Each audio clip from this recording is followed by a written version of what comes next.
Hello. Um, right. Okay, so welcome to the first video for this week. I'm doing the introduction directly rather than recording it a bit later on and tagging it onto the start as I have been doing. So this first story is Rapunzel, and I really liked Tangled. I thought it was good fun. Um, Obviously, it was very different to the story. Well, it was quite different to the story you're about to hear. And yeah, like I say, I think they did a good job. I would have done it a bit differently. I would have maybe kept the parents in and had those as perhaps the surprise villains, had Witch Gothel as a misunderstood anti-hero type person. Yeah, maybe he's thrown that sort of twist in. But like I say, I still thought it was a great Disney film, and I do enjoy the original story as well. So yeah, we'll jump into it and see what you think. You may have heard it before. You might not have done. If you've heard it before, you might have forgotten exactly what happens. But as always, I hope you enjoy it. So here we go. Once upon a time, I don't think I've ever started any of the stories like that. Anyway, once upon a time, there was a husband and wife who had been hoping and trying so hard for a child. And finally, they had been blessed. And the wife, while pregnant, looked out of her little bedroom window, which overlooked a magnificent walled garden which was said to be owned by a witch. And in this garden grew plants and fruits and vegetables of all different types.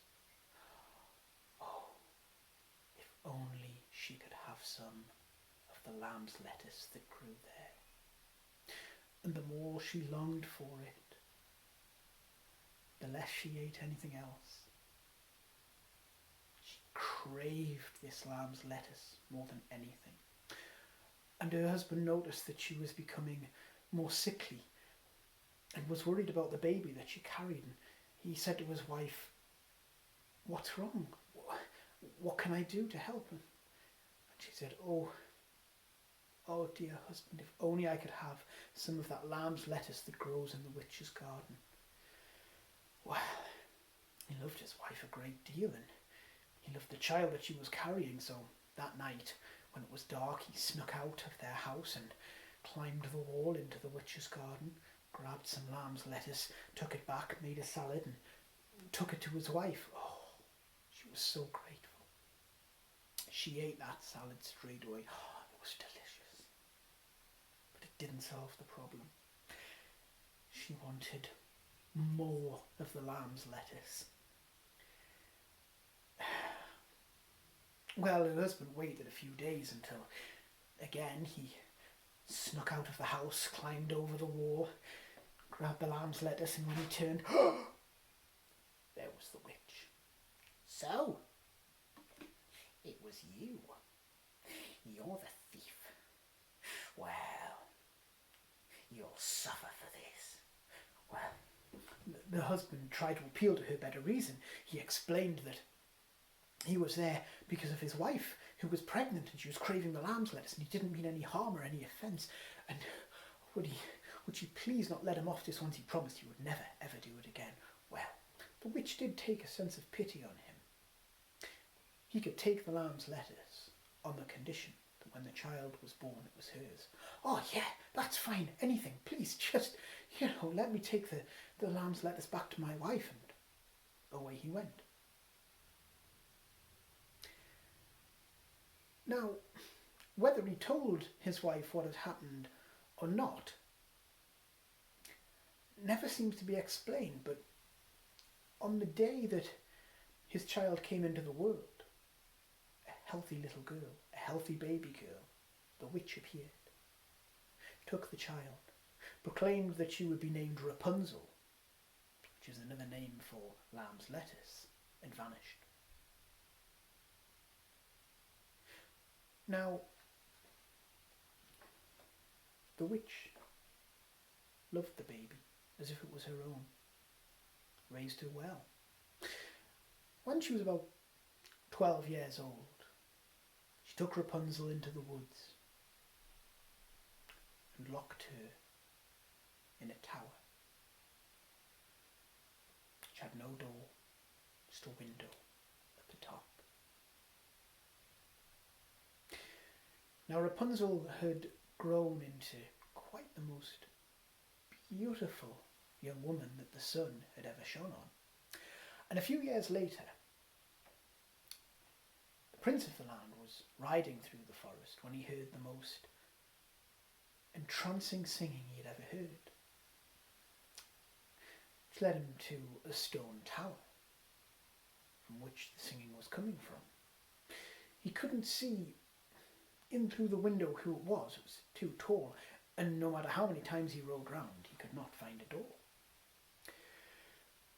Perplexed by all of this, he eventually went home, determined that he would come back the next day and solve the mystery one way or another. Return the next day he did. Again there was the singing. Again he rode round and round and round, but he could not see any way in. Perhaps he could climb it. As he was considering this, he hid someone was coming. The witch. And to his amazement, she stood at the base of the tower and called out, "Rapunzel, Rapunzel, throw down your hair." And a rope of golden hair came down from the window, which the witch climbed up and disappeared. The prince couldn't believe this. And away he went home to think on this. He came back the next day, and best impersonation of the witch he could manage, called up to the window, "Rapunzel, Rapunzel, throw down your hair." The golden rope came down, he climbed up, and in through the window. Now Rapunzel had been expecting the witch to climb through the window. When the prince came through, she was quite frightened and confused. She'd never seen a man before, no idea who this was. But the prince was never to be lost for words. He explained how he had heard her singing in the woods, how he had tried to find out how to get in through the window to see who it was, how he had seen the witch, how he had imitated her, how he hoped that Rapunzel didn't mind. But she was quite the most beautiful thing that he had ever seen. Well, despite her fear and doubt and confusion, Rapunzel was quite charmed by the prince's words. And day after day, he would come back to visit her. And they fell in love with each other. The witch was quite unaware of this, until one night she was sitting with Rapunzel, and Rapunzel was doing some sewing, and she said, Oh, all of my clothes are becoming a little too tight, a little too big for me." Well, the witch was really no fool. She looked at Rapunzel. "You wicked girl." She clipped her across the head. "Do you think I'm a fool? I know what's happening here. You're going to have a child. Well, had a secret visitor, have we? We'll sharp find out who that is." And using magic, she cast Rapunzel to a far and distant land, where Rapunzel was completely homeless. She had no one. Eventually she gave birth to twins, a boy and a girl. Life was unkind to them. The only money they could make was from Rapunzel's singing. They nearly froze in winter, and in summer they were burned by the sun. But back at the tower, back at the time that Rapunzel had been magically exiled, the prince came expectantly. Now, before the witch had whisked Rapunzel away, she had cut her hair. When she heard the prince call from the window, "Rapunzel, Rapunzel, throw down your hair," she threw out the hair. The prince climbed up, and he was quite surprised not to see his Rapunzel there, but the witch. "So, you're the one. You're the fancy boy my Rapunzel's been seeing, are you? Well, you'll never see her again." She pushed the prince back out of the window. Down, down, down he fell. His fall was fortunately broken by a thorn bush. When he fell into it, the thorns pierced his eyes and blinded him. Lost, in pain, heartbroken, he wandered the land. Poor blind beggar. Until one day, as he made his way down the road, he heard impossible. He heard a singing voice he recognised. It was joined by two other voices, children's voices, and as he got closer to the sound, it stopped. He heard a cry of delight. As Rapunzel ran towards him and took him in her arms and wept tears of joy. And when her tears touched his eyes, they were magically restored. With his vision back, he looked for the first time upon his children. He looked again upon the woman he loved. They hugged each other, cried in joy and relief. They went back to the prince's palace, and there they were married, and they lived happily ever after. Now, again, as I said, that's a story I really like. I think Disney's treatment of it was quite interesting. They omitted quite a bit. They changed it quite a lot. I think, I think maybe it's had the parents as the enemy, and Gothel as, or the witch, as some sort of saviour, perhaps, rather than the way that Disney did it. But I still enjoyed it. Things about that story is quite how easily the husband gives up his unborn child to the witch. Granted, he must have been very frightened. No mention of the parents ever again. I don't know, perhaps when they got back to the palace, they did track Rapunzel's parents down. I like to think that. Hopefully they were at the wedding. Hopefully they were forgiven for how they went on. I can only imagine that when the witch took Rapunzel, she kind of turned up, went, "Yep, this is mine," and away she went. She didn't appear to be a really cruel character. She did strike a harsh bargain, but it seems that apart from isolating Rapunzel completely, she didn't really do her any harm or anything like that. Not necessarily a bad witch, although, yeah, she did exile Rapunzel for getting pregnant. She did push the prince out of the window. But again, we never hear from her ever again. I don't know, maybe she ran off after that. Carried on doing witchy things in her garden or something. But it's a good fun story. I don't think there's anything too nightmarish in there. And like I say, great adaptation. So, got another story for you after this one, and I shall stop my random babbling now. If you agree with me, please leave a comment. If you don't agree with me, leave a comment. If you think this is worth sharing, do that. If you think it's worth subscribing, please do that. And don't go anywhere, because the next story is coming up right now.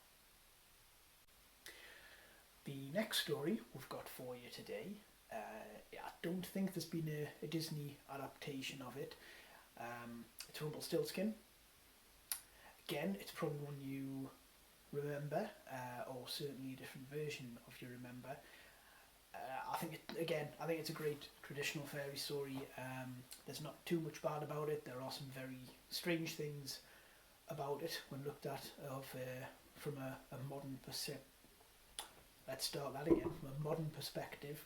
So I may comment on them as I tell the story. I might just leave them to the end, but we're just going to start straight off.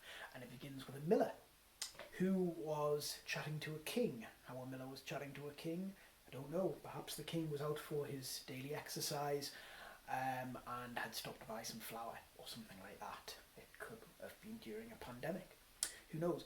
But as they were talking, for some reason the miller bragged to the king that his daughter could spin gold out of straw. The king was obviously impressed by this and said that the miller should send his daughter to the palace the next day, and they would see about this and see what they could make of her. So the next day, the miller, I'm sure he was quite shaken by all of this, took his daughter to the king and left her there, really.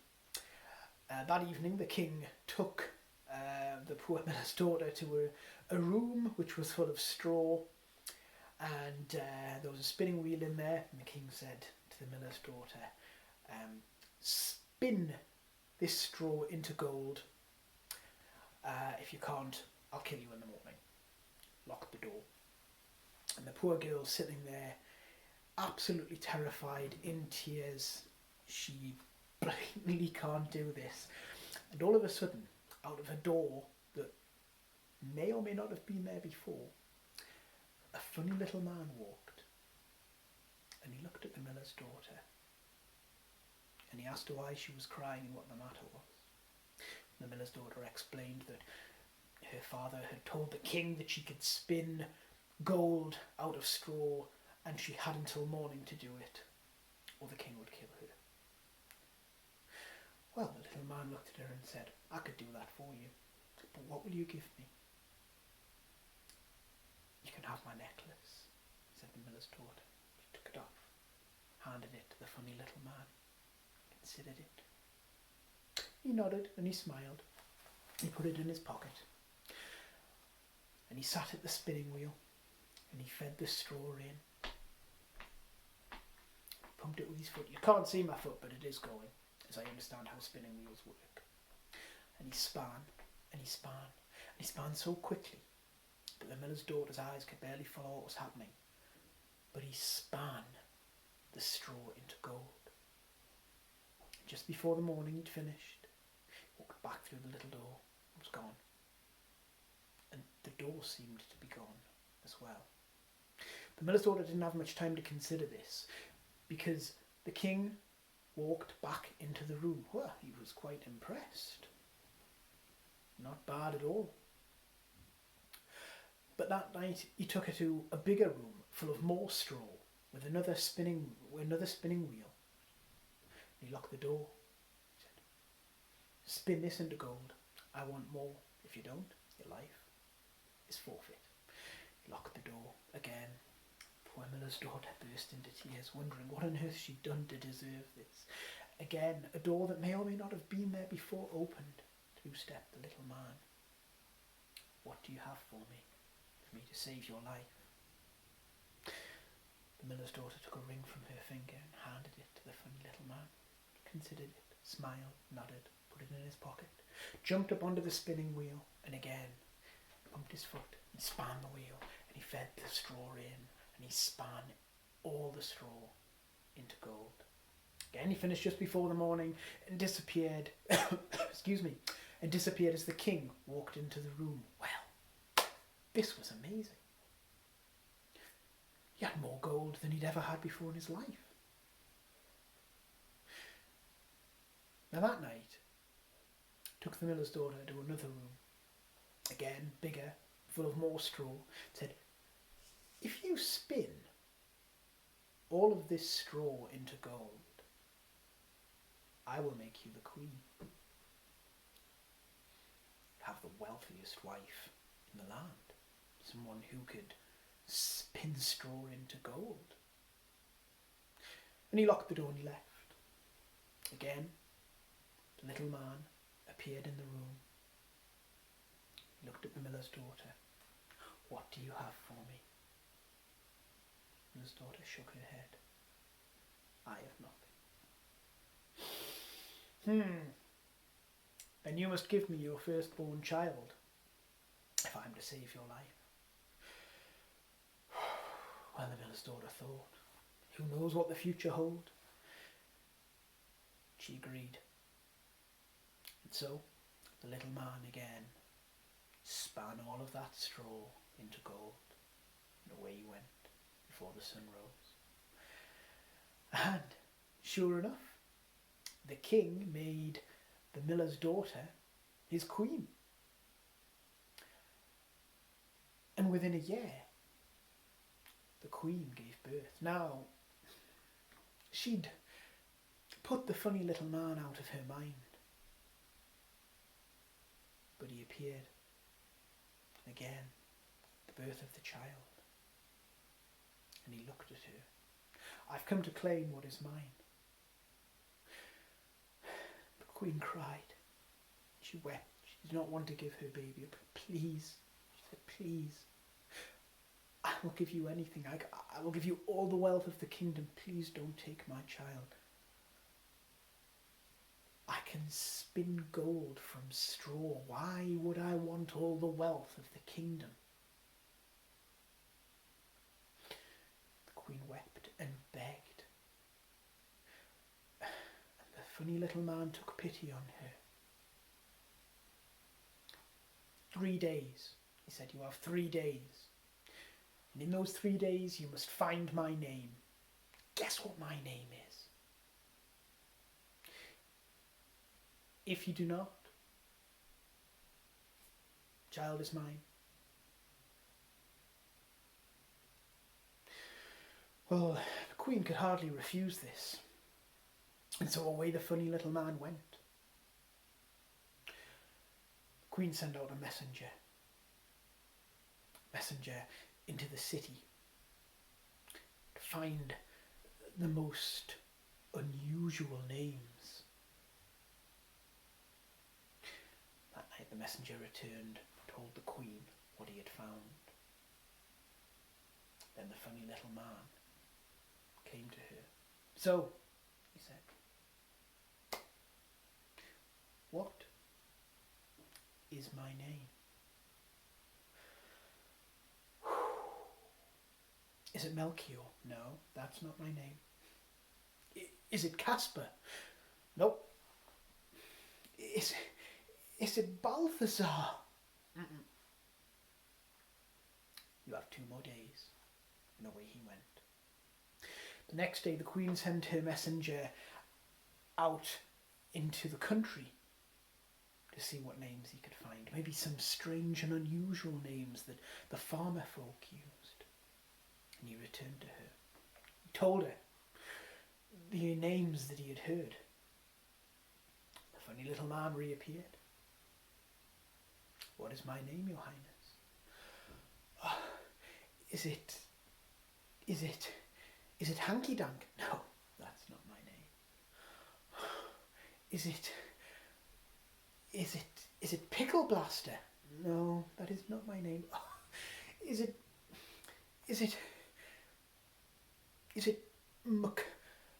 Plaster Duster?" "No, that is not my name. You have 1 day left." And away he went. The next day the queen sent her messenger out into the forest. And he returned to her. She asked if he'd found anything. He had not really found any strange things, but he had seen something quite curious. While he was wandering through the trees, he'd seen a funny little house, and outside of it was dancing a funny little man around a fire. And as he danced, he sang to himself, "1 more day and then she'll see the royal child will belong to me. Earth and rain and wind and flame, Rumpelstiltskin is my name." And when the messenger told this to the queen, she could have hugged and kissed him. She was so relieved. So when the funny little man came to her that night, well, Your Highness, we are here on the third day. What is my name? Is it Tom? No, it's not my name. Is it Dick? No, it's not my name. Well, then is it Harry? I'll give you one more guess. Is it Rumpelstiltskin? The devil told you that. The devil told you that. At hearing this, the funny little man stamped his right foot so far into the ground it was stuck. And he took, actually my left, never mind. He took his other foot and grabbing it, he was so angry and so furious he tore himself in two and disappeared, never to be seen again. And that's how the story ends. As I say, I really like the story. Things to observe are that this poor girl is basically given to the king on a lie, who forces her to make him richer on pain of death, and then marries her.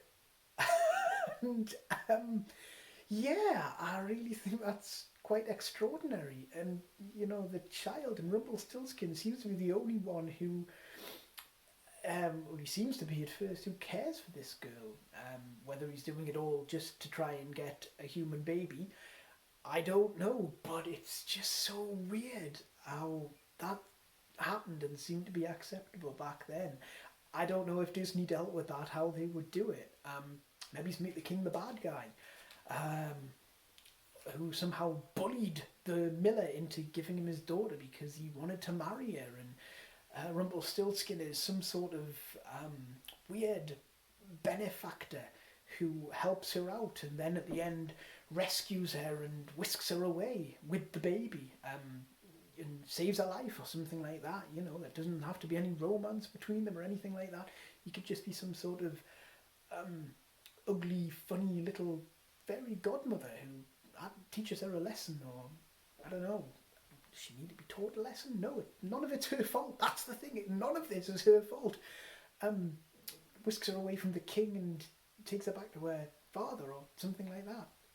It's just, yeah, I don't know how Disney would deal with it if they ever challenged it. It's just, as I say, I enjoy the story despite all of its flaws. I think it's great, and I'm just, even though it baffles me how that could be a children's story, the violence at the end and the complete moral vacuum that this poor girl is put into through no fault of her own.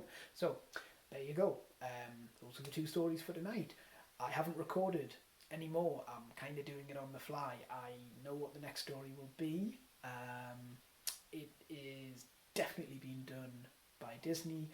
Again, it's one I really enjoy, and I'm not going to say any more than that. You'll just have to come back on Wednesday. I hope you do come back on Wednesday to enjoy it, and I hope you've enjoyed tonight. If you have, please leave a comment. If you haven't, leave a comment. Share the video if you've liked it. Share it if you haven't liked it. Look what this idiot's doing. And please do subscribe. Yeah, there we go.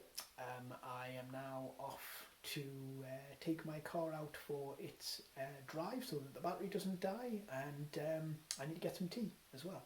So stay safe, stay at home as much as you can, look after yourselves, and if there are other people in your house, look after them as well. As I say, I'll be back on Wednesday. See you then.